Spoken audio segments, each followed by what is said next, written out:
Need high-quality video to promote your event, business, or band? We can help. We're Pixel Pond, a video production team based in the Pacific Northwest, providing high-quality content to clients across the U.S. and Canada. Whether you want coverage of your live event to promote for next year, or need a camera and a camera operator for your next big project, we can accommodate projects of all sizes. Your story is important. Visit pixelpondllc.com or send an email to info@pixelpondllc.com to get started today. We can't wait to work with you.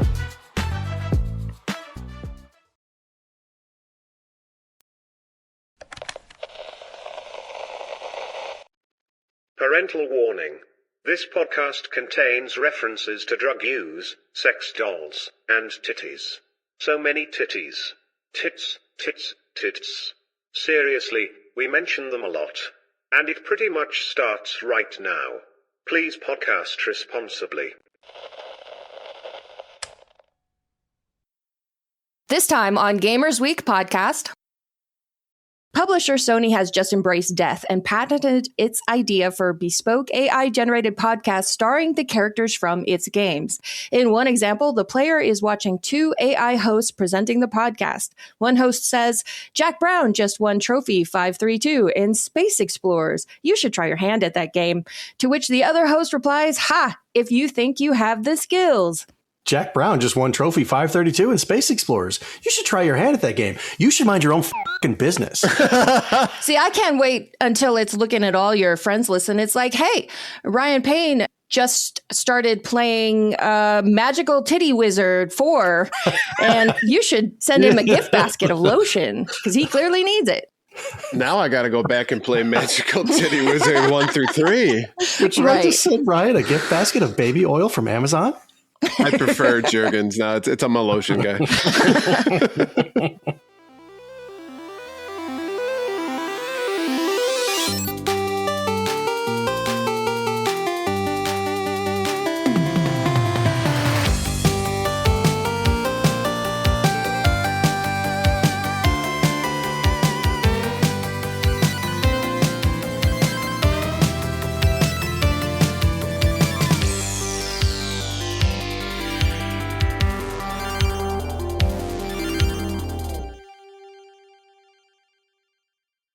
Don't worry, be happy now. Here's a little song I wrote. You might want to sing it. Not for not. Don't worry. Be happy. You know, I remember downloading that song from Napster, and people falsely attributed that to Bob Marley, because anybody apparently who sang reggae was Bob Marley. By the way, Red Wine as well. Bob Marley, Redwood Wine. He's a Rastafarian, which do not believe in drinking alcohol. Redwood Wine was UB40. Exactly. So it was labeled, though, as Bob Marley on Napster. Oh, okay. Yep. Napster is like Wikipedia. Anybody can put whatever they want. Of course, yeah. I love that song. Little Bobby McFerrin? No, red. Oh. Why can't I say red wine? Red wine. Red wine. It's wed wine. You've been drinking too much wed wine? Wed wine. Red rum. Stay close to me. All right, gang, let's get the show started. Welcome, everyone, to Gamers Week podcast. Like the name says, we analyze the best, worst, and weirdest headlines of the past week in the video game industry. This is episode 198, and today is Wednesday, February 4th, 2026. Thanks so much for tuning in, everyone. My name is Blue Williams, and I'll be your host for this evening. But as you can see, I am not alone. I have two fine co-hosts with me. If my first co-host invites you over to watch the Winter Olympics, be prepared to be served homemade iguana tacos before he invites you back to the bedroom to see why his bedside table is vibrating. Please, everyone, say hello to Ryan Payne, a.k.a. Retrogamebrews. That's a lot to process at once. It would be a memorable date, I am sure. Yes, I'm sure. I sent the group a video of a guy who is taking iguanas that have been frozen as a result of the cold weather in Florida and decided to take one of them and cook it up to make tacos. Yeah, I'm probably noping out of that one. Yeah, and you had to bring up the parasites and stuff too. So I appreciate that. I'm just saying, I'm not eating anything that is free ranging on Florida man's trash. Just not doing it. Yeah, you know, man, you can cook up raccoons, man. They taste good. No, don't want to do that. Nope. And my second co-host hasn't left his house after shelling out $1,800 for a genuine but non-working Tommy Omnibot that is definitely not being used as a sex doll.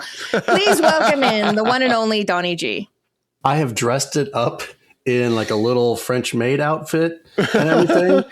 And it just sits there. It sits in the corner. It doesn't do anything. That's not what I want from my sex dolls. I want interaction. I want you to not just lay there and starfish it. Just talk to me. So you want one of those new robots that they're building? the new ones for the stimulating conversation. That's it. Right. Stimulating. Stimulating. Want to start your own podcast? Maybe about sticks and stone-cut oatmeal, the trendy new bed and breakfast where you pay to be insulted by Scottish people. Well, Buzzsprout has a user-friendly interface, great analytics, and resources to help grow your audience. Just use the link in the description to get a $20 credit when you sign up for a paid plan. Oi! Yeah, exactly. All right, let's move on to our reviews, reactions, and requests. Ubisoft Workers of Canada Halifax said, here's a crazy idea. Ubisoft should listen to the workers. Ubisoft gathers our feedback every year, but doesn't seem like they pay much attention. There have been cool projects made by passionate people that sadly got shelved rather than supported. Take a risk on 20 projects that cost $20 million instead of one project that costs $400 million. I love this. That's a great point, right? Why put all your eggs in one basket when you can spread it out instead of saying, oh, this new Assassin's Creed, and I'm just going off here. Sure. This new Assassin's Creed, we can make this much money over, and this is the 10th installment. But by doing something else, you could start a whole new trend and a whole new series. So I agree. Take the risk. It's diversifying, right? You're spreading out your risk rather than throwing all of your eggs in one basket. Mm-hmm. And I do really like getting the insight from the inside. Oh, yeah. Apparently the workers are like, hey, man, we're trying. Yeah. They just don't listen to us. And any critique I think that we have of companies like this, we're not critiquing the person who's developing any of this stuff. We are critiquing the CEO, the COO. The decision-making suits. Exactly. The guy that's never played a video game in his life. Right. It's all business to him. Mm-hmm.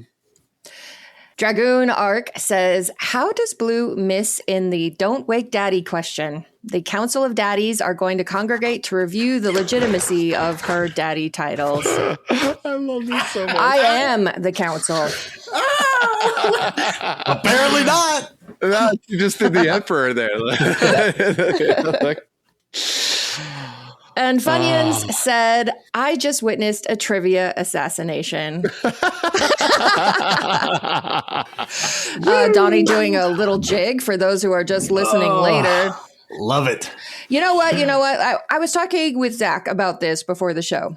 I said, you two can't even remember what we talked about a week ago because your heads are so fucking full of nonsense facts. So there has to be balance on the show. Somebody has to remember what happened 5 minutes ago, not just song lyrics from 1984. Okay, so you have your designated title or appointed spot. We have ours. That's how this whole balance works. And my job here, I know it's stupid, but I'm going to do it.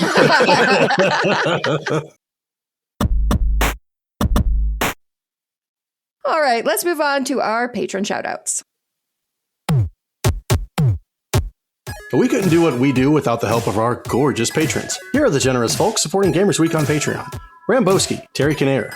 Don't make me pull this car over. My loony bun is fine, Benny Lava. What? My loony bun is fine, Benny Lava. Okay. That was beautiful. Hybrid Divide. You Fall Before Me, the Let's Play Princess. La Shorty, the Pixel Pond family, including Shannon and Luke and the Ski Ball Daddy. I don't know why I said La Thorty. Zach, a.k.a. Old Cluster Nuts. Puzzle Butter, Number 1 Blue Sick Voice Chan. John Barron, Sassy Sony. Evil Lust, Cy Ram. Al Harrington's Wacky Waving Inflatable Arm Flailing Tube Man Emporium and Warehouse. Mega Retro Man. Gamatroid, Moradib, Michael, that's the bedroom. But nothing ever happened in there. What a crime. LaKite, Emo-esque, Bill Tucker, you know, the bleeps, the sweeps, and the creeps. Fruitcakes, I hate it when my Schwartz gets twisted, pickled pepper. Ducks with thick thighs, absolutely the best podcast, a work in progress. Bobson Dugnut, Blues Little Sis, Perler Daddy, Retro Blast Pat, B&T Zilla Guy, The Mad Milkman, Seven Castle Forest, Crunchy Kong, The Itchiest Bon, Frank Grande, Love Retro BTW, and Steven Sand.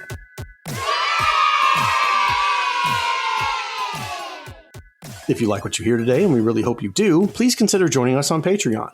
Your support helps cover the cost of producing the show, as well as other cool stuff we'll be doing like prizes and giveaways. You'll also gain access to our bi-weekly patron-only bonus cast called Gamers Week Uncut, Patrons with Benefits.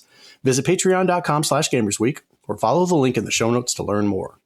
You know, Frank posted in the chat, next trivia will be all about the previous GWP episodes. Ooh. And I love that idea. All the receipts, every single one of them. All right, let's move on to the headlines. All right, this headline segment is proudly sponsored by Absolutely the Best Podcast, a work in progress. Each episode, George and Zach discuss and rank all the best things. And right now, they're ranking every movie in the Alien versus Predator connected universe. This week, they've got a trivia question for us. What Norwegian synth pop song with the working title Lesson 1 failed to chart twice in the UK in 1984 and 1985 before finding success in the United States, topping Billboard Top 100 in October of 1985. Visit them at absolutelythebest.net or follow the link in the show notes. I am a bearded lady. Norwegian. I gotta be honest with you, I don't know that many synth pop songs like off the top of my head, especially Norwegian ones. I'm sure there's one out there that's popular that I just don't know. I can assure you, you know this song. Okay. So my gut was the "Don't You Forget About Me." Simple Minds. Yeah. They're not Norwegian, though. See, I don't know. That's the only 1985 song I could think of. So failed in the UK. Mm-hmm. But it said, okay, so I think it topped the top 100. So that means it went to number one. Yeah. Okay, so the only song that I know of in 85 that would have done that would have been Take On Me by Aha, but I'm not sure if they're Norwegian. Are they Norwegian? Aha! I mean, you got, because the Take On Me, it's got the dun dun dun dun dun dun, and that's totally like synthwave or synth pop. Oh, totally. Yeah. That's my guess. So the working title was Lesson 1. And so I said, well, obviously it's like a virgin. But as a joke, but Zach didn't laugh either. He's like, she's not Norwegian. I was like, come on, give me something here. The answer is Take On Me by Aha. Yeah. Very good, Donnie. Very good. Take On Me, trivia. All right, let's get into this week's headlines. First up, in case no one said it yet, welcome to hell. Now, please remove your hat and enjoy AI Astrobot's podcast about why the ghost of Yote should stick her dual katana in your mouth, or something like that. Publisher Sony has just embraced death and patented its idea for bespoke AI-generated podcasts starring the characters from its games. These LLM-based generative podcasts for gamers, as indicated by the title for the concept in the World Intellectual Property Organization database, will provide what Sony vaguely calls unique, personalized podcasts of news that a particular gamer would find interesting. The patent imagines a world where the PS5 start screen advertises something like, your personalized podcast is available for today, and people actually want to click on it. Sony says the podcast can present the news in the voice of a video game character of a video game already played by the respective gamer. As the patent describes it, the console would pull data from various elements, including recent gameplay, friends lists, and other console-level events, and inform the player about them in this podcast. In one example, the player is watching two AI hosts presenting the podcast. One host says, Jack Brown just won Trophy 532 in Space Explorers. You should try your hand at that game. To which the other host replies, "Ha, if you think you have the skills." In another, the first host says, in other news, there's a software update for Gen X, so update now. And their co-host adds, also, try a spin move on the boss next time. In certain instances, the audio may include a joke at the video game player's expense, the patent says. Hopefully that makes you feel better. Oh my God. That meme, the oof meme of the guy. Yeah, ooh. Yeah, it's like that, like as Huge far off the charts as the oof can get.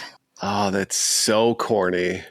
Jack Brown just won Trophy 532 in Space Explorers. You should try your hand at that game. You should mind your own fucking business. See, I can't wait until it's looking at all your friends list and it's like, hey, Ryan Payne just started playing Magical Titty Wizard 4, and you should send him a gift basket of lotion because he clearly needs it.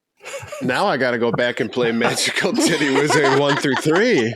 Would you like to send Ryan a gift basket of baby oil from Amazon? I prefer Jergens. No, it's I'm a lotion guy. I do think the baby oil market has decreased recently. No reason. I'm a baby oil guy. See, Zach says Magical Titty Wizard peaked at 3. Tegan says, wow, this doesn't sound like dog shit at all. And Puzzlebetter says, this is the creepiest idea I've ever heard. There is not enough nope. If it was interesting, if they were going to create actual witty dialogue between them, I'm not saying I'm getting on the train here, but at least I wouldn't like abhor this whole thing, right? Yeah, this would not be like the bane of my existence. But in general, generative AI podcasts, I've listened to a few of them. A lot of times they're just reading the news, which is fine. I've checked it out. I wanted to kind of see what it's all about. And they're all really base level podcasts. It's the kind of shows that if a human being was doing them, they would last 4 episodes, 5 episodes, because people would get bored and nobody would listen. You know, it's like they have no additional context to provide. And like I said, most of them that I've run into are just them reading news articles, and the guy whose voice is constantly on TikTok, you know, so using his voice in order to read the news. But if we're talking about having banter back and forth, computers aren't witty enough to do that. Someday they will be. I will say that. But right now it's disgusting. It makes me so disappointed that we're trying to push this whole AI thing into spaces that it's clearly not ready for. Are we ready for it? I mean, you see it in movies, you see it all over the place, sure. and now it's trying to make it its way into your household. Like, oh, hey, do you want to know what came or what was said on the news today? Like, yeah, sure, read it to me. Well, what do you think about that? Because now they've got AI agents that have this back and forth, like the mental health thing. They have somebody that you can get on there and talk to, I think. So it's here, but like the whole interaction, it's I think to your point, it's going to be dry and emotionless. Right. Yeah, but I mean, how many times have you Googled something and they have the AI summary at the top and it's just been flat out wrong? Oh, yeah, that's all the time now. So giving AI the ability to give insight to a news story and or to advise patients on their mental health, I'm not 100% sold on that thing. Yeah.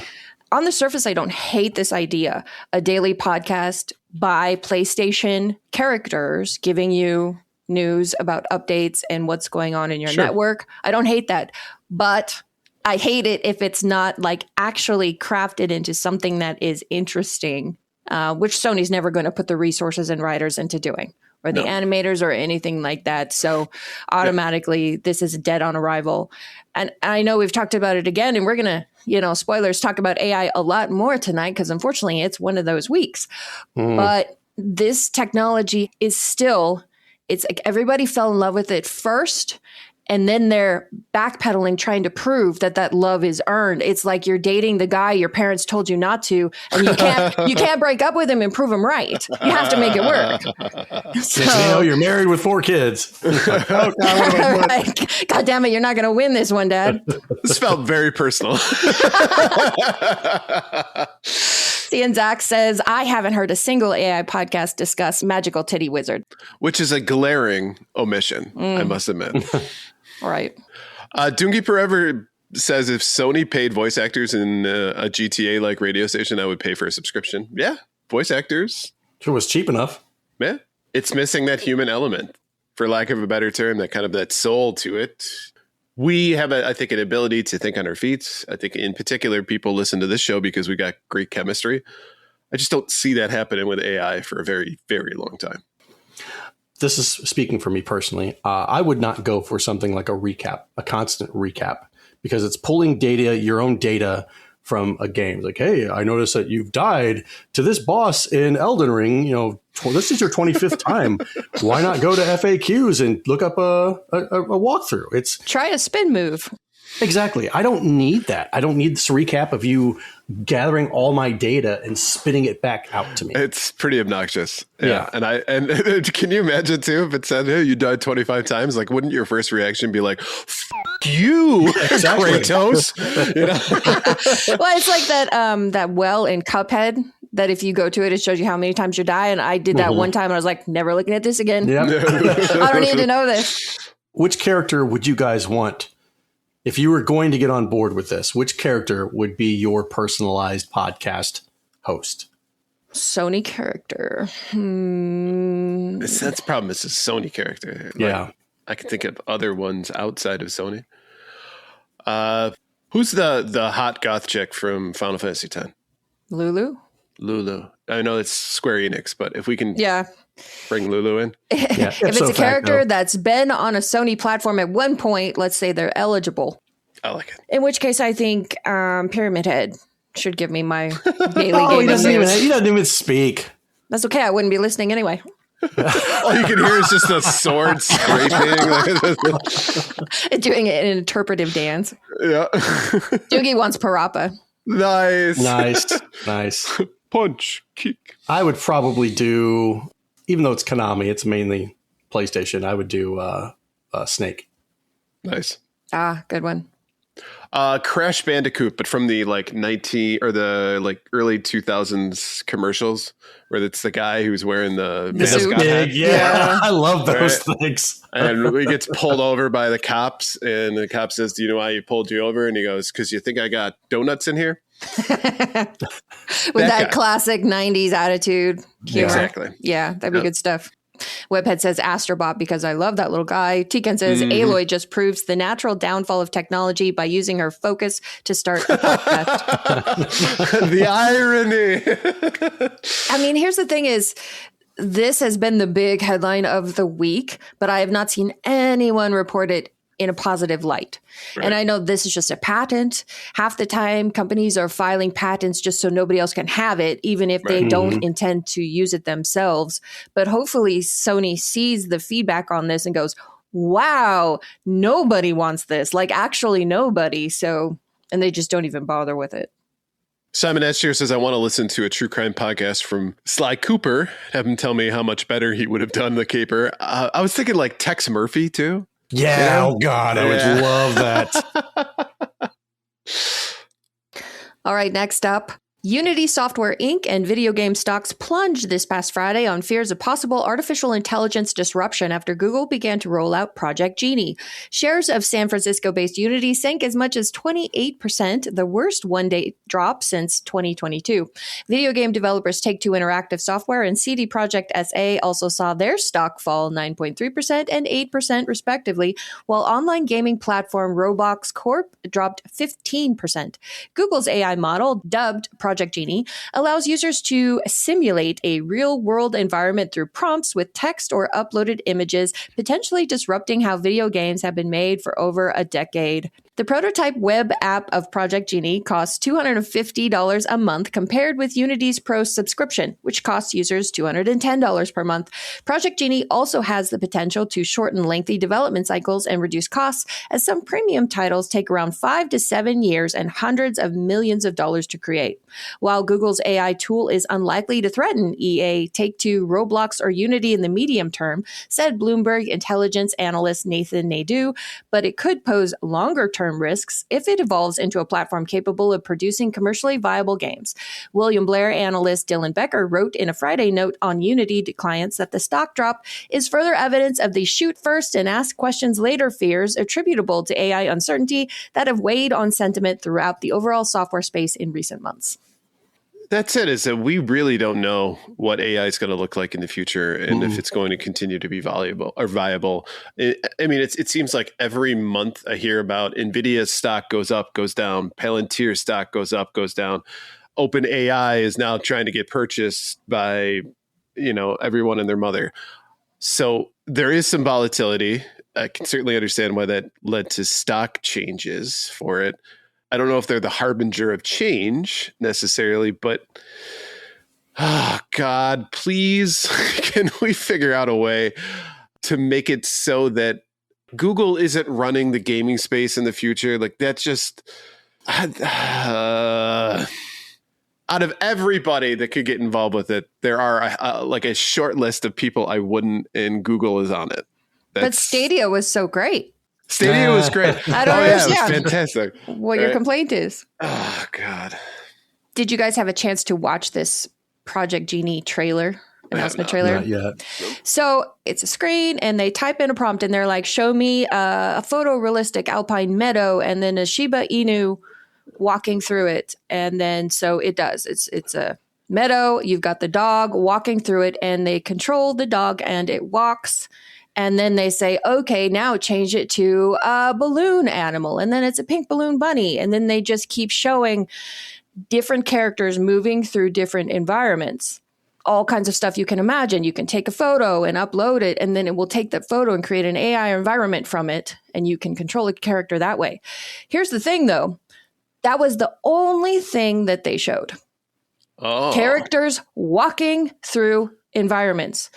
Not multiple characters walking through environments, not them doing anything but walking, no enemies, no nothing else going on. It is just one character walking through one environment through the whole trailer. It was a Lord of the Rings simulator?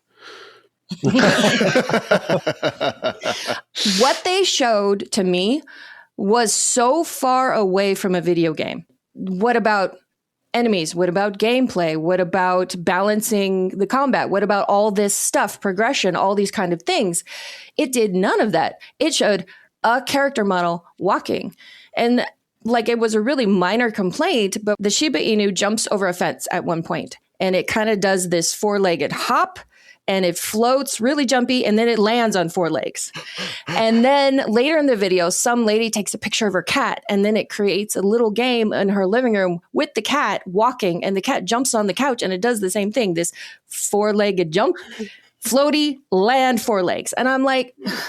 Sounds like CGI from the that's mid-90s. What it looked like. This is the kind of stuff that a computer is not going to understand, that you need a human to see what is wrong with what you're looking at.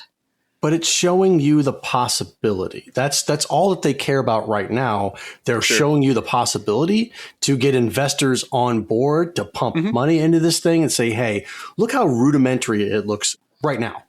But if we focus our time and effort and money on this, we can make it 1,000,000 times better. I mean, if you look at CGI from when the 80s until now, you're 40 years ago.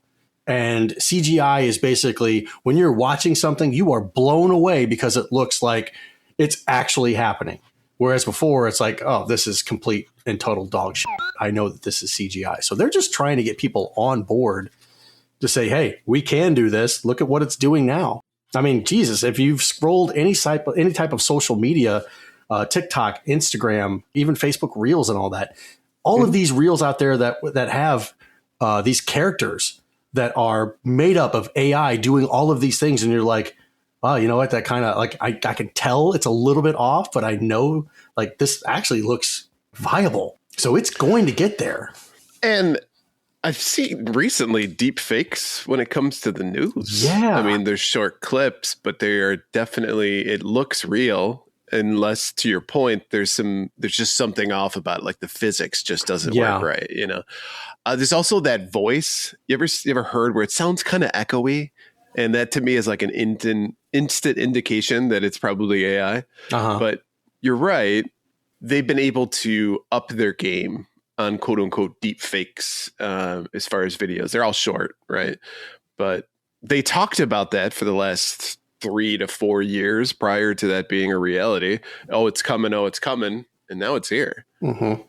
Fair, but if I was trying to put this thing out as the next biggest thing, the brand new way to make games, the new engine, I would show a fucking game in my launch trailer. You have a point. I would show what this thing can do. And I think that's part of the problem with this and with AI in general is that everybody sees a few things that look kind of good on the surface. We're not looking deeper than that. And then everybody's being won over and, oh my God, this AI is going to take over the world. Let's sell all our stock because apparently the stock owners have never played a video game either. So they don't know what a video game should look like. Yeah. This looks convincing enough, abandon ship. The problem is that they used AI to come up with the idea for the trailer as well. They said, what should it include in the trailer? Right. And they went, there you go.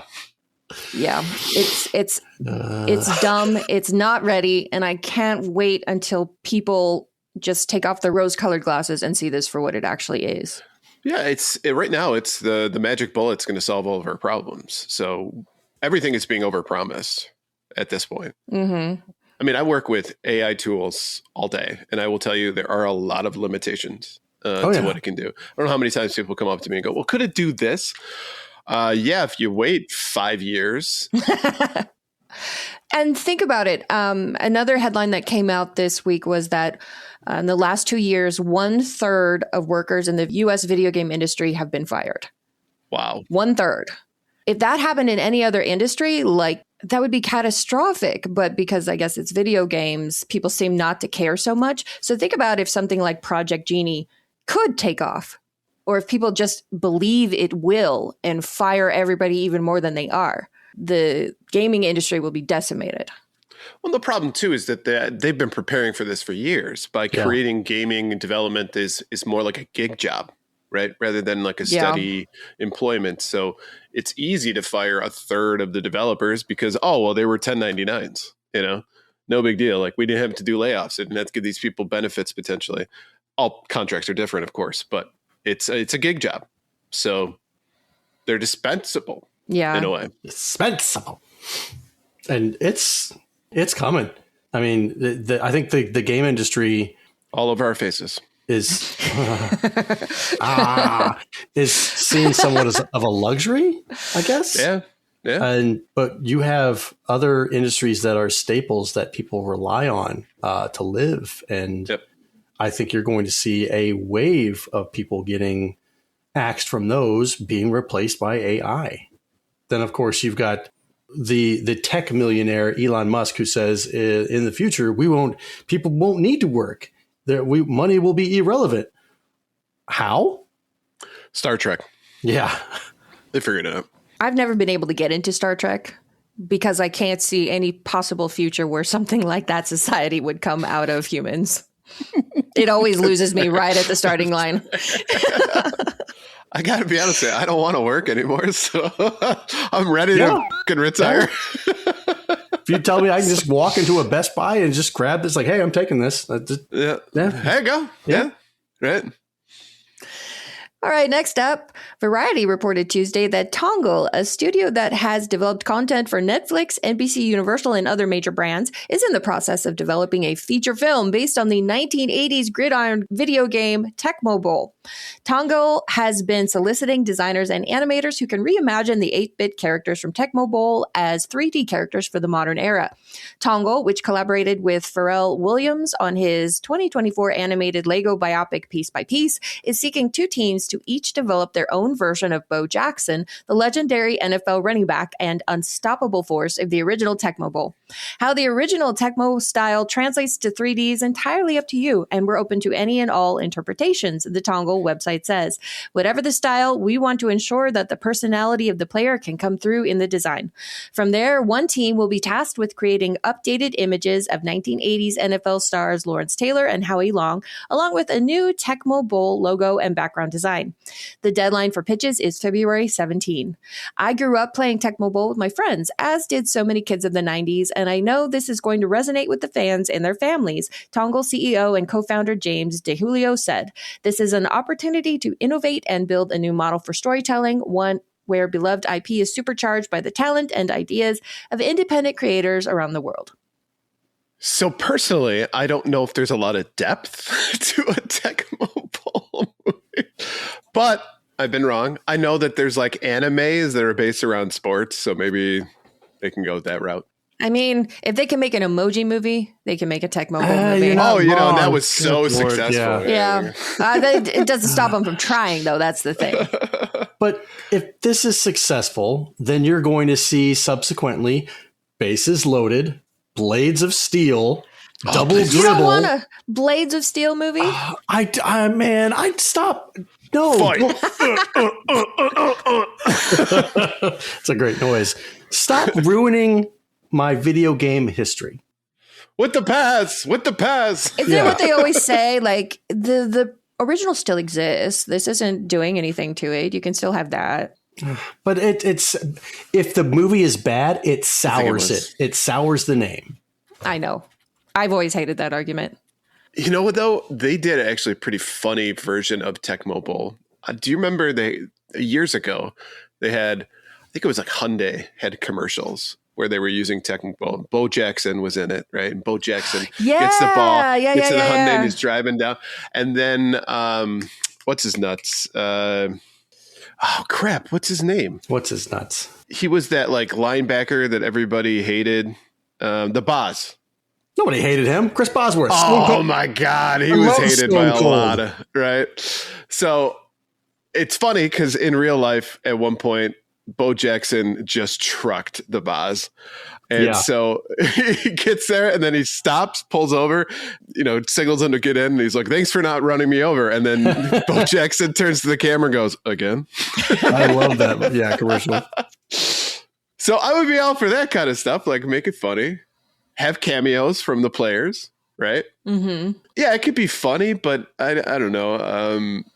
It says it's making content for Netflix. So is that a show? Is that a movie? I don't see this being film. Like... Well, it doesn't say they're making it for Netflix. It says they've made stuff for Netflix in the past. Oh, gotcha. So we don't know who is behind this, but I was kind of surprised that they're actually going with real people. The real people who were in the game, many of whom are still alive. Yeah. So that's a pleasant surprise. Have Lawrence Taylor talk about his exploits. Yeah. And that reminds me, kids, don't smoke crack. Imagine if this was campy as hell, campy as like Games with Coffee says, sure. R-rated, but still like animated 8-bit. I'd have to see what the context of the film is. Is it going to be animated? Is it going to be real life action? And if so, what's the premise? What's it going to be about? They say that they're making content for it that reflects the actual characters in the game. What the hell does that mean? Yeah, it's not a lot of depth to that. It's very base value. They're sitting in a huddle and be like, as long as we choose a different play than the defense, I think we'll do okay. No. It says everything. What it says is they are soliciting animators and designers, and they are building the entire concept around a look. Got it. That tells you everything you need to know about this movie. Now, whether they're able to back it up with a clever script afterwards, but they don't have a concept. They want a design, then they'll get a concept. Cart in front of the horse. I like it. That is 21st century filmmaking. You get a brand name, then you back it up later. Okay, so it makes it sound like it's going to be a 3D animated film. Yeah, probably. Okay. It's all going to be a cash grab. Let's be honest. It's all going to be a nostalgia fest. Yeah. If you're just listening, Donnie's sitting back with his old man arms folded. Look, he's got his glasses down a little bit. Yeah.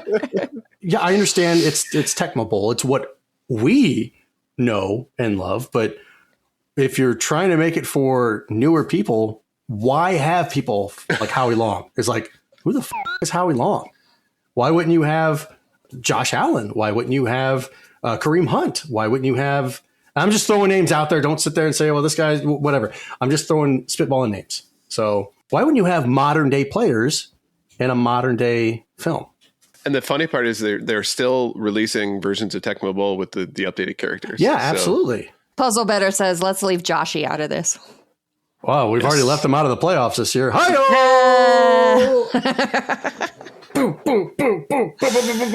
mean the Super Bowl, but the joke still stands. Yeah, it's an interesting approach because you figure that it would be mainly people our age who would remember Tecmo Bowl and who would want the original characters. But if it's animated, you got to figure they are going to go for that kid demographic as well. Right. Mm-hmm. And I mean, this is probably something where you're an adult and you can take your kid to watch it together. So it can be a family event. And then you have to explain everything. The kids will mainly just be like, oh, it's cartoon football. And then you have to actually cater it to the parents to get them to buy the tickets. It could be a situation like that. If this came out tomorrow, hypothetically, Tecmo Bowl movie, would you rush to go see it? No. I don't rush. I knew your answer. I don't rush to see anything. There's only a handful of movies that come out that I rush to go see. Sure. So like Doomsday, when that comes about, yes, I'm rushing to go see. Secret Wars, I'm rushing to go see. Tecmo Bowl? No, I can wait. I can actually hold off until that comes out on video. Right. Well, on video. Yeah. That's what we were talking about on Monday. Right. Can't wait till that comes out on cassette. Yeah. My hi-fi beta. All right. And last up, Netflix is being removed from the PlayStation 3. Yes, the PlayStation 3 on March 2nd, 2026. Streaming services phasing out support for older devices shouldn't be a surprise, but what's striking about this shutdown is how long the PS3 Netflix app was functioning. Netflix launched for PS3 in late 2009, but due to an exclusivity deal that the streaming giant had with Xbox, the service was only available through a disc that the company sent in the mail. It took until later in 2010 for Netflix on PS3 to go disc-free with a downloadable app. Netflix had a similar arrangement for the Wii, but that app was discontinued in 2018. Remarkably, some people were still using the Netflix app on PS3, including perhaps the appropriately named Redditor 12-ton brick of weed, who said, I imagine I'm one of like 10 people bummed by this. Netflix PS3 has been so convenient for watching old shows on a CRT in 4:3 ratio without the black bars on the sides. Glad I got to use it while I still can, and at least they gave a heads up. Ultimately, most consumers will likely be watching their shows and movies on their smart TVs or streaming sticks, but there are always those stubborn folks out there who love using old devices as their Netflix machines. Godspeed to those people. Let's pour one out for Netflix on PS3. And I read his whole statement in that stoner, like, whatever, man. It's like, man, it's like, at least they gave me a heads up, you know? I mean, that was cool of them. Puzzle Better says, I might still have a Netflix disc for Wii laying around somewhere. Yeah. I was wondering that because if you still had the disc, could you still get Netflix on your PS3? I'm also thinking that maybe they're taking it off there because there was still an option to mail in for discs. If you wanted a DVD. Are they still doing that? They can't be. Yeah, there's no way. I wonder what happened to all their DVDs, though. Landfill. Now they're microplastics probably inside your body. That's true. Okay. Netflix does not still mail DVDs. They officially ended that on September 29th, 2023. Oh, so it was only 2 years. I think I remember that headline coming across. Yeah. Wow. So in order to watch Netflix in a 4.3 ratio, you would have to get a HDMI to aux converter, which is a pain in the ass, by the way. Okay. Mm-hmm. Right. And I don't know if it would still have the black, because I think it wants to put it in a 16:9 ratio. So your CRT may make it look like shit if you do that. That doesn't sound worth it. I Can't See said, I think Gamefly is still around and they do movies. Yeah, good old Gamefly. Yeah. Man, they were pushing that hard. The one thing I hate about this technology is that they're always forcing people to go up. Of course. I kind of get it, but then again, I don't. What's the harm in keeping the support going for that one freaking old platform? Yeah, the 10 people who are using it. Exactly. Yeah. There's no harm in keeping it going. You're not losing any money over it. Is it if it was glitchy as maybe? I don't know. No, they're not losing money though, because you're still paying a subscription for the Yeah. No, actually you're not. On PS3? You're not paying a subscription to use the online services for PS3. No, but you're paying a subscription to Netflix. Netflix, right? True. But they still have to make, I'm sure, different versions of the app so that it continues to be functional on the PS3. And if you're a bloodthirsty CEO of a corporation who wants to make sure he gets his incentive bonus this year, you're going to cut every fucking line item you can. It doesn't matter if it's a large expense or if people still use it. That's what you're going to do. Man, we got to save the $600 it took us. Right. That's it. That's it. Because it's all rolled out into an online like AWS or Azure or Google. Yep. It's hosted there. It doesn't cost much. Bam. They access it. There you go. That's all it is. But why wasn't it removed when the Wii removed theirs? I wonder. They decided to, I don't care what Nintendo does. We're still going to support it. Come on over to the PS3. If you were going to take the Wii out and leave the PS3, like why? Yeah. I feel like people historically bought their PlayStations to be DVD players. Of course. Carry over from the PS2. So probably a lot more were still using it for streaming purposes, whereas that's not really why people bought a Wii. So maybe the user base was quite a bit larger.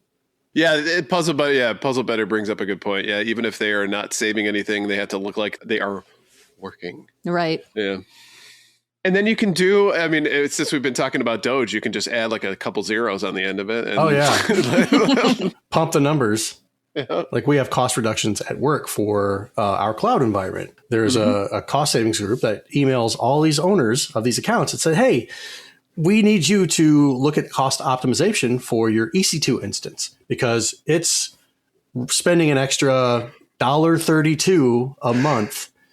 And the owners are like, why are you even coming at me with this? Well, in the overall grand scheme of things, there's $10 million or $2.4 million that in extra spend that we need to rake in. And out of all the spend, this is what you attribute to. So we need every person's help in scaling this back. And that's what this whole Netflix thing equates to. It probably, right? Yeah. But how much are they spending, out of curiosity, to have an entire team dedicated to that? That's the thing. It's probably not an entire team.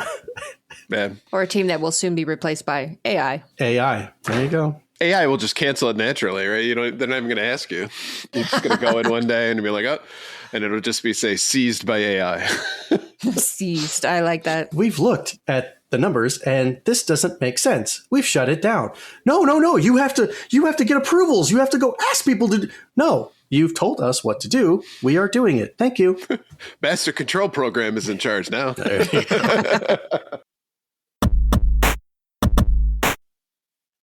All right, let's move on to our top 3 new releases. All right, first up, Dragon Quest VII Reimagined, PS5, Xbox Series X and S, Switch 2, Switch, and PC. Set sail on an adventure spanning past and present in Dragon Quest VII Reimagined. Unravel the mysteries of the past. Gather your companions and travel beyond the shores of your small kingdom to discover why it is the only remaining island in the world. For seasoned adventurers, rediscover a tale of plucky companions that is brimming with joy and heartbreak. For fledgling heroes new to the series, this is a great place for you to begin your Dragon Quest journey. Next up, Tearscape, PC only. Discover a gothic world in this 2D top-down action-adventure blending fast-paced combat, exploration, and pixel art inspired by Game Boy Color classics. Fight monstrous foes, unlock new abilities, and explore a non-linear map filled with hidden secrets and dangerous challenges. And lastly, Nioh 3. Did I pronounce that right? Nioh? There can only be one. PS5, PC. Nioh 3 is the eagerly anticipated next chapter of the dark samurai action RPG series.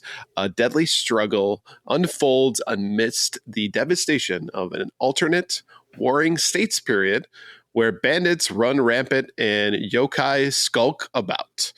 You will need to use both samurai and ninja combat styles in your battles against formidable yokai as you explore a thrilling open field. So, taking a look at these, Donnie, what are you in for this week? Not Dragon Quest VII Reimagined. I haven't played Dragon Quest VII. I haven't played a Dragon Quest game in I don't know how long, since the 80s, I'd say. But this is a great place for fledgling heroes new to the series to begin your Dragon Quest journey. I've looked at the art style. It doesn't interest me at all. So I'm going to be out on that one. Neo 3, I've heard stories about these types of games, like they're very difficult. I mean, I love the Japanese art style and the content and whatnot, but it's nothing's screaming at me. Nothing's like saying, "Hey, come here, touch me, play me." That's what Magical Titty Wizard screams at you. I need to get a t-shirt that says Magical Titty Wizard. Let's Google Magical Titty Wizard. Tearscape looks like a definite throwback to the NES RPG games. The way that the game looks has that old school Final Fantasy, Dragon Quest, or Dragon Warrior feel to it. So it looks interesting. I think that's going to be my pick of the week. Tearscape. Very nice. Louie, what are you in for? I think this is a banger week. I think they're all good. I would play them all. Dragon Quest VII Reimagined. I am one of those fledgling heroes ready to begin my Dragon Quest journey. I will agree with you. The art style is a little bit of a tougher sell, but it's not a deal breaker. So I'm interested in Dragon Quest VII. Tearscape. Oh my God. Looks like straight up 8-bit Zelda Bloodborne. I am so in for this game. It looks fantastic, and the early reviews are also really good. And then Neo 3. I love dark Souls-likes, love the Japanese setting, love this series. I don't know which one to get first. Probably Tearscape, because it has a demo and it's only $15. So, I mean, nice. You pretty much can't lose there. No. What about you, Ryan? Neo 3 scares me. As it should. It looks really tough, and it looks like you need to figure out the combat moves and stuff, right? It looks like it would be pretty complex. So immediately that's like, well, let's pump the brakes here for a second. Also, really disappointed they chose the term Warring States period rather than the Sengoku Jidai. Actually. I'm a purist. I'm a purist. Which brings me to Dragon Quest VII. To my knowledge, I don't think DQ7 came out in the US, at least the original one. There was other ones that were on like 3DS, I want to say, but the OG one was a Japan only, to my knowledge. I'm sure there's patches and stuff that you could get for ROMs, but yeah, I know it is for sure on the 3DS. I think it's pretty expensive. It's on the 3DS though, but it comes with a different title name, so I don't know if it's the exact same game or not. It may be in the same universe. I don't know. Nonetheless, I was talking about this earlier too, and I've experienced a lot of the Dragon Quest series. I love kind of 2 through 4. 8's not bad. And I was thinking that I had played 7, but then I looked into it and I have not. So this is definitely something that because it's on Switch, I might pick it up as something to get into. Maybe not like say, all right, you know what, I'm going to put a lot of time into this, but certainly something I think having it in my backlog, I wouldn't be upset about. Now, Tearscape looks awesome. It looks like a Zelda clone. It looks like it's also got RPG elements to it. I'm not going to say it's a Zelda 2 clone necessarily, but it's a Zelda clone. And the only thing I hope is that the weapons don't break, and then I'll be happy. Oh God, don't even put that out there. Yeah. I just feel like they're adding extra elements to Zelda, and that's going to be one of them. They're like, oh, you know what? Yeah, Tearscape is a day one buy. So I'll probably be picking that up after we're done here today. It's Steam. Is it available through Steam? Yeah. Yep. So Tearscape is my number one for today. All right, before we move on, let's take a quick break to talk about our sponsor. This segment is proudly sponsored by the Retro Game Club podcast. It's a fantastic family-friendly retro gaming podcast. In each episode, Rob and a guest pick 2 games to play and discuss, as well as news, interviews, and other topics. Right now, they want to know, do you still play any of the classic mini consoles? Visit them at retrogameclub.net or follow the link in the show notes. So I will say, the ones that I've got, I can look at them right now. I haven't touched them in a while. When they first came out, I've played the shit out of them. But lately, I don't know. Just like, okay, so the PlayStation 1 I was all in for because I had Final Fantasy 7. And then I got to the point in which I got Omnislash on the first disc. Super excited about it. And then the file corrupted and I couldn't access it. And I was so f***ing pissed because I spent so much time. It should feel good that I haven't smashed it yet. So I've heard that one is a big piece of crap, and I've never purchased it. I have the Sega Genesis Mini, the TurboGrafx Mini, the Super Nintendo Mini. I do not have the NES Mini. I don't play any of those. Basically, those were just like kind of investment purchases since I have such a wide library of games at my disposal. So my answer is no. I do not play any of my mini consoles. Yeah. I mean, I would agree it's more of an investment purchase, not from a perspective of a resell potential, but Simon says, I'm still hoping for the Power Glove Mini. Well, it's just like your pinky or something. What is this, a Power Glove for ants? But I think that anything that allows you to shore up your library in a method that no one can take away from you. Sure. Right. Sure. It's not online. It doesn't matter if you don't play them. It doesn't matter if they just sit on your shelf because you could play them anytime you wanted to. It's just true. Plug and play. So it's good to have that as a backup or as your primary retro backlog, however it is you look at it. But that's why I have them. For a while, I was using it as travel stuff. So I would just absolutely. You just throw it in a backpack. Boom. Yeah. Good to go. Yeah. One of the things that I would think about doing is for disc-based systems like the PlayStation, unfortunately. If they ever came out with a PS2 one, Dreamcast one, Saturn one, is to basically get one of those and get all of the ROMs for that particular system loaded up on your Mini, because at some point your discs will experience disc rot. Yeah. So once that happens, I've got a perfect example. Nights into Dreams that I bought off a lady a couple months ago. It's disc rotted. There's no saving that damn thing. So damn, and that's an expensive game. Webhead says, did I have a fever dream or did they make a Dance Dance Revolution Mini? I think they did, and I think it was in Japan only. That is definitely a Japanese thing, a rhythm game with your fingers.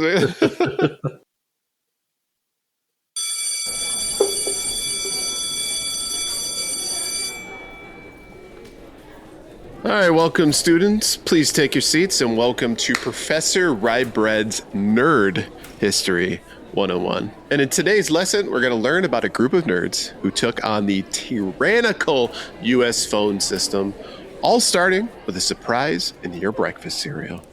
We, of course, are discussing the phone freaks with a PH, people who learn that sometimes the most powerful weapon against a massive institution is a toy, a tone, and an unhealthy amount of curiosity. Hack the planet. This actually is 100% Hack the Planet, so we're going to get into that. Nice. So it's the late 1960s. America's in a, we'll call it turbulent but optimistic time. And consuming cereal with sugar levels that suggest federal oversight had briefly gone on vacation. Inside boxes of Captain Crunch cereal is a small plastic pirate whistle. Officially, it was called the bosun whistle. And practically, it's meant to be blown for about 10 seconds before a parent confiscates it. Now, due to the unfortunate alignment of the plastic molds and face, the whistle would produce a tone that was exactly, if done right, 2,600 hertz. This is unfortunate because 2600 hertz is the please trust me note of the US phone system back in the day. So at the time, the phone network, which was run by AT&T, was analog. There was no encryption, no digital signaling, just copper wires and hubris. Hubris. The system used in-band signaling, meaning human voices, control signals, and billing commands, all traveled on the same audio channel. Security was based on a single idea. No regular person will ever generate our control tones, so we don't have to worry about it. The idea did not survive rock music or audio equipment or cereal, apparently. So the most important tone was the 2600. When the system heard it, it believed a call had ended and released a long-distance trunk line. The system would then wait for instructions from what it assumed was another trusted switch. So the system did not check identity. It did not authenticate. It didn't ask follow-up questions. It just simply listened. So when someone blew the Captain Crunch whistle into the phone, the network didn't hear a toy. It heard, "This line is idle, awaiting commands," which is not a sentence you want your national infrastructure saying to children and curious adults. So most kids just annoyed their parents with the whistle, but a few that kind of people who are already dismantling radios for fun and that kind of stuff, notice that the phone system reacted. The realization is a one-way door. So these people became known as phone freaks. They were explorers, not vandals. And they memorized tones, learned switch behavior, and treated the phone network like an invisible city mapped entirely by sound. They learned something critical. The network doesn't know who you are. It only knows whether you sound correct. So here's the thing, and we're going to get a little nerdy here, so bear with me. Normal phones use what they call DTMF tones, right? It's the bleeps that you hear when you type in your keypad, right? Are you DTMF? Totally. So those are meant for humans, right? So we can hear what those tones are. But the phone system itself actually uses a different one. So take the DT off of that and it's called the multi-frequency or MF signaling. So it's a set of paired tones, represent digits and commands used only between switches and operators. So if you're typing in the numbers on the DTMF, it's saying, please dial this number for me. Where the MF hears certain tones and it says, I am infrastructure, obey me. So the system assumed no one outside of AT&T would ever speak the language, the MF language, which was, of course, pioneered by Samuel L. Jackson, right? But this was kind of, I'll say, optimistic oversight, right? So the whistle proved the flaw. Electronics could be exploited, and phone freaks started to build what they refer to as blue boxes. These devices, basically, they generated that 2600 hertz to seize the trunk lines, and then precise motherfucker tones, MF tones, pairs to the issues of routing commands, right? So using a blue box, a call worked like this. Place a long distance call normally, play the 2600 hertz. The system releases the trunk, but keeps listening. And then you send one of the tones as if you were the switch operator.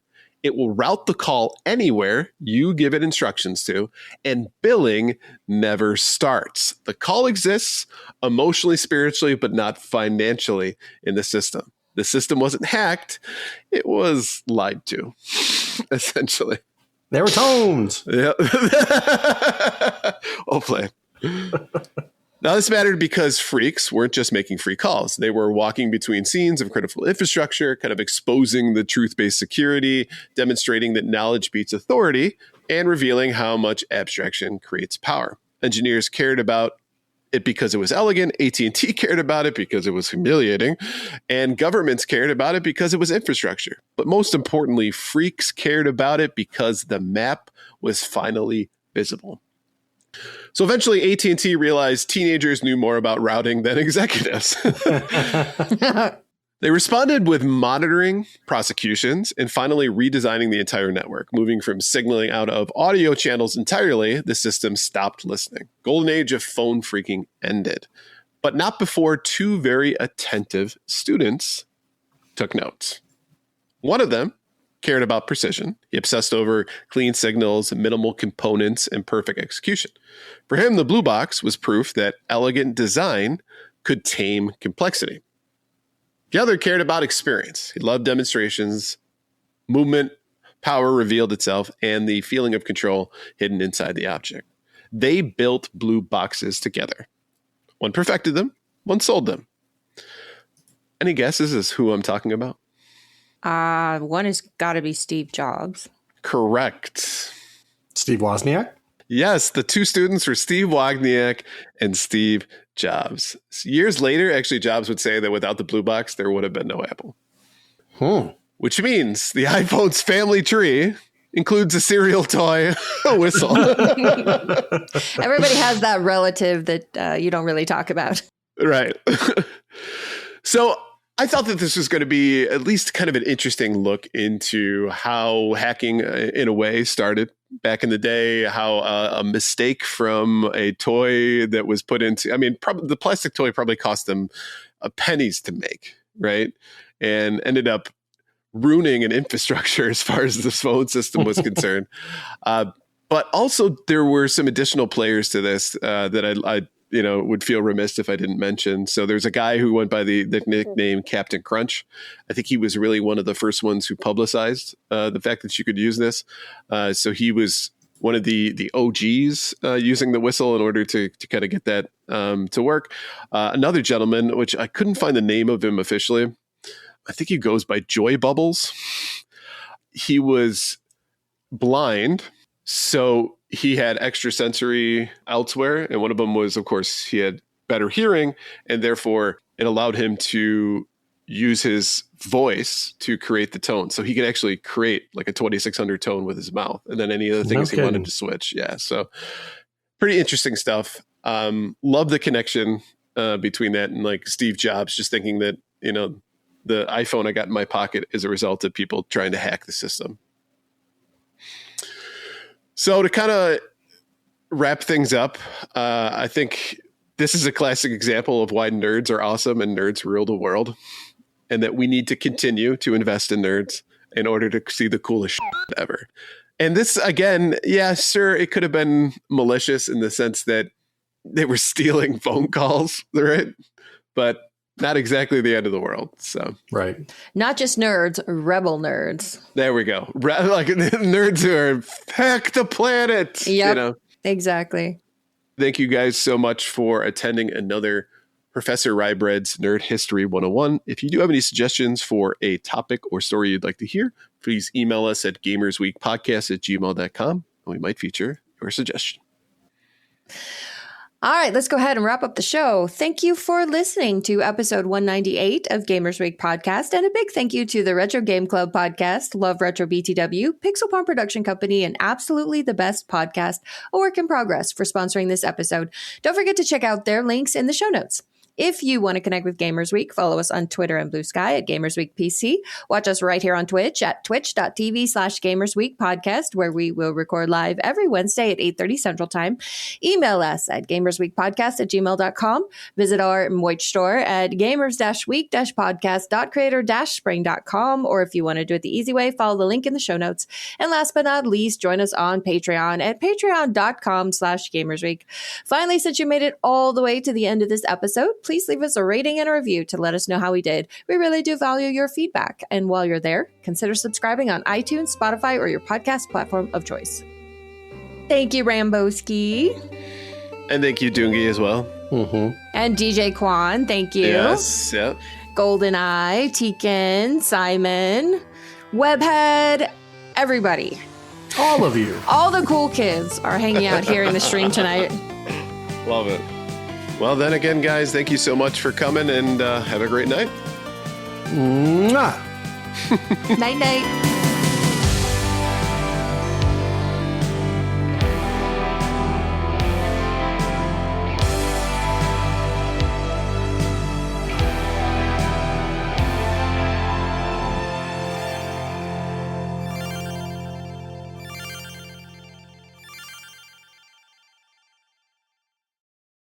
Here's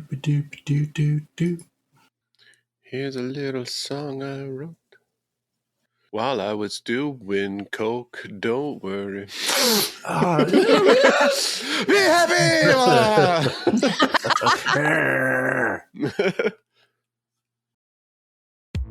Welcome to Gamers Week Uncut. Welcome to Gamers Week Uncut. Welcome to Gamers Week Uncut, Patrons with Benefits. This is the unscripted, patron-only bonus cast with less editing and more dirty jokes. We don't know where the conversation will go, but we're sure it will be weird. This fish just went right on my nipple, and I'm just like, I Google Street Fighter 6. The first search result that comes up is people think they can see Ryu's in the Street Fighter 6 reveal. Listen up here, kids. You're not going to want to get one of those VD STDs things, right? Make you fall off. When you go, grab a pro. You'll be doing it for America. that was perfect. If you want to hear weekly episodes of our patron-only bonus cast, join us at patreon.com/gamersweek.